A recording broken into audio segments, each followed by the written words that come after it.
3 minute, मात्र 3 minute दोस्तों, केवल 3 मिनट संसद चली और उसके बाद 1 घंटे के लिए स्थगित हो गई।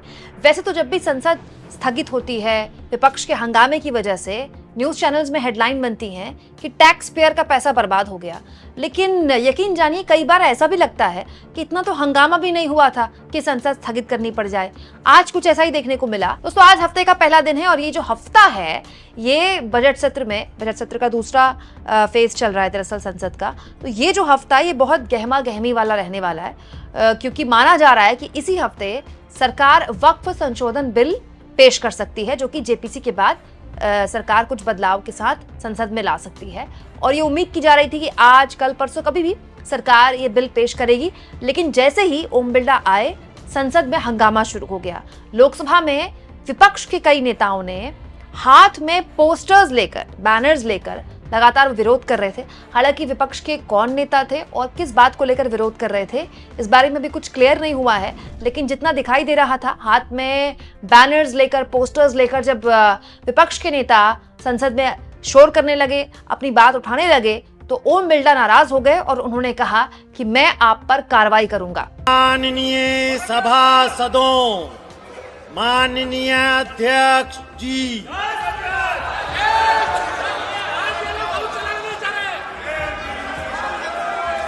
क्वेश्चन नंबर 321 श्री नरेश गणपत मस्के,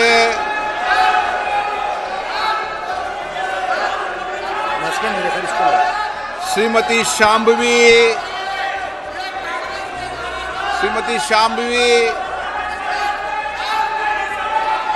माननीय मंत्री जी। उत्तर सभा के पटल पे प्रस्तुत। महत्वपूर्ण प्रश्न पूछने का अवसर दिया।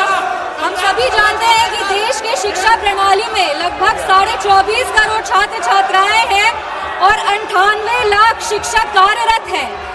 इसके चलाने में सहयोग करें, पोस्टरबाजी नहीं करें। मैं जिन पर पोस्टरबाजी करेंगे उनके खिलाफ कार्रवाई करूंगा। मैं फिर निवेदन कर रहा हूं, आप पोस्टर लेकर सदन में नहीं आएंगे।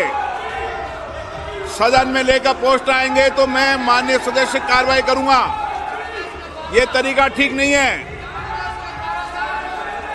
सर, मेरा आप सदन चलने में सहयोग करें। मैं पूर्व में भी व्यवस्था दे चुका हूं। सदन में अगर पोस्टर लेकर आएंगे तो मैं कार्रवाई करूंगा। संसदीय कार्य मंत्री जी या तो इनके प्रस्ताव लाइए, नहीं तो मुझे कार्रवाई करनी पड़ेगी।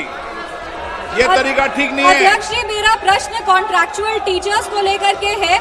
हमने देखा है कि केंद्रीय विद्यालय और नवो विद्यालय में जो कॉन्ट्रैक्चुअल टीचर्स की मात्रा है वो बढ़ती ही जा रही है और इन कॉन्ट्रैक्चुअल टीचर्स की व्यवस्था दे दी है सिक्योरिटी होती है, पोस्टर लेकर जो भी आएगा, कंप्लेंट लेकर जो भी आएगा और ऐसी कोई भी अमर्यादित व्यवहार आचरण करेगा उसके खिलाफ कार्रवाई की जाएगी। मैं फिर आपसे आग्रह कर रहा हूं, प्लीज। सर, कॉन्ट्रैक्चुअल टीचर्स के पास जॉब सिक्योरिटी ना होने की बात। सदस्यगण, प्रश्नकाल महत्वपूर्ण समय है। आप सदन चलने में सहयोग प्रदान करें। प्रश्नकाल सबका है, आपका अपना है। आप सदन चलाने में सहयोग करें, सदन आपका है। मैं शून्यकाल में आपको मौका दूंगा।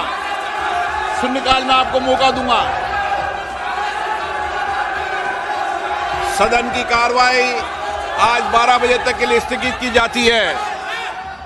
जाहिर तौर पर ओम बिरला नाराज दिख रहे थे और उसके बाद उन्होंने 1 घंटे के लिए संसद की कार्रवाई स्थगित कर दी।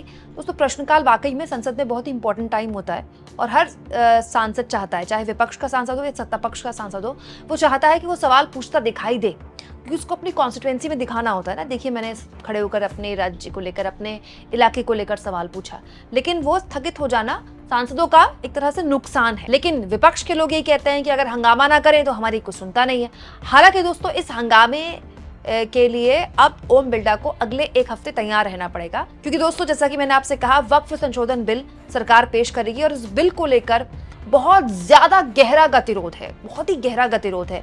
ममता बनर्जी की पार्टी हो या फिर कांग्रेस पार्टी हो या फिर समाजवादी पार्टी हो या फिर दूसरे इंडिया गठबंधन के नेता हों, वो इस पूरे के पूरे मसले को लेकर एक साथ है, मतलब एकजुट है। हालांकि ये बड़ा दिलचस्प है, ये तमाम पार्टियां वैसे तो जब चुनावी गठबंधन करना होता है तो अलग हो जाती है एक दूसरे से, लेकिन ये एक ऐसा मुद्दा है वक्फ संशोधन बिल का जिसको लेकर आम आदमी पार्टी भी शायद कांग्रेस का साथ देगी संसद में। लेकिन सच्चाई ये है कि इस वक्फ संशोधन बिल को लेकर एनडीए के अंदर भी अभी स्थिति क्लियर नहीं है। अब सरकार देखिए, अगर बिल पेश करेगी संसद में तो जाहिर सी बात है अपने सहयोगियों से बात करके पेश करेगी, लेकिन चंद्रबाबू नायडू और नीतीश कुमार गहरे संकट से गुजर रहे हैं। कल मैंने आपको एक खबर दिखाई थी जिसमें मैंने आपको बताया था कि 8 मुस्लिम संगठन हैं जिन्होंने नीतीश कुमार और चंद्रबाबू नायडू को सीधा बता दिया है कि हम आपकी इफ्तार पार्टियों का बॉयकॉट करते हैं। नीतीश कुमार तो बाकायदा खत लिखकर इन संगठनों ने बता दिया है कि क्योंकि वक्फ संशोधन बिल में आप सरकार के साथ हैं और आपने इसका विरोध नहीं किया, इसलिए हम आपकी इफ्तार पार्टी में आने से मना करते हैं। इसके अलावा दोस्तों कई जगह खबरें छपी हैं, चूंकि मैंने आपको इस वीडियो में दिखाई है कि चंद्रबाबू नायडू की पार्टी का भी ऐसी इफ्तार पार्टियों का विरोध किया है मुस्लिम संगठनों ने। तो जाहिर सी बात है इन दोनों पार्टियों के लिए मुश्किल का सबब है दोस्तों। और इन दोनों पार्टियों के लिए नहीं दोस्तों, चिराग पासवान जैसी पार्टियों के लिए भी। चिराग पासवान भले ही छोटा सहयोगी दल हो एनडीए का, लेकिन बिहार के अंदर चिराग पासवान की पार्टी का भी एक जनाधार है। भले ही बहुत बड़ा जनाधार ना हो, लेकिन बिहार में जिस तरह का वोट शेयर होता है, इसमें आपको छोटी छोटी पार्टियों को साथ लेकर चलना होता है। जैसे दोस्तों जीतन राम मांझी की पार्टी है, कहने को कह सकते हैं कि बहुत छोटी पार्टी है और एक सांसद है उनके, लेकिन जब आप राज्य का चुनाव लड़ने जाते हैं, खासतौर पर बीजेपी का जो स्टाइल है चुनाव लड़ने का, उसमें बीजेपी ये चाहती कि 1% वोट बर्बाद ना हो, तो ऐसे में उसको अपने सहयोगियों को साथ लेके चलना पड़ेगा। तो चिराग पासवान तो इफ्तार पार्टियों में शामिल हुए हैं इस बीच कई दिल्ली में, जितनी मुझे जानकारी है। तो चिराग पासवान को भी कल मुस्लिम संगठन अगर सवाल पूछते हैं कि आप अपने सहयोगी पर दबाव बनाइए, आप क्यों इस तरह के बिल का समर्थन कर रहे हैं, तो चिराग पासवान को भी जवाब देना होगा। अब बिहार चुनाव 2-3 साल में होता तो भी बात टल जाती, होना भी इसी साल चुनाव है। तो बीजेपी ने अपने सहयोगियों को भी फंसाया है। इसके अलावा दोस्तों डिलिमिटेशन एक मुद्दा है।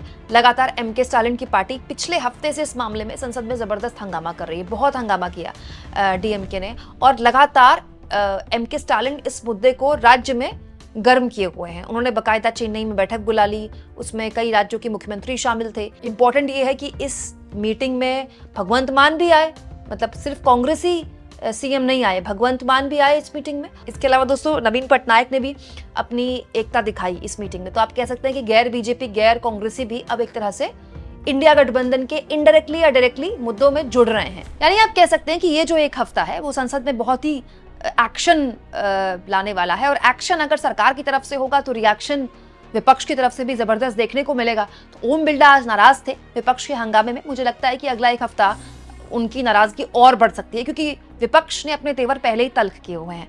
आपको क्या लगता है दोस्तों, कमेंट बॉक्स में जरूर लिखें, और जितना हो सके चैनल को शेयर करें, सब्सक्राइब करें, और थैंक्स और ज्वाइन के ऑप्शन से अगर आप चाहें तो कुछ आर्थिक मदद भी चैनल की जरूर करें।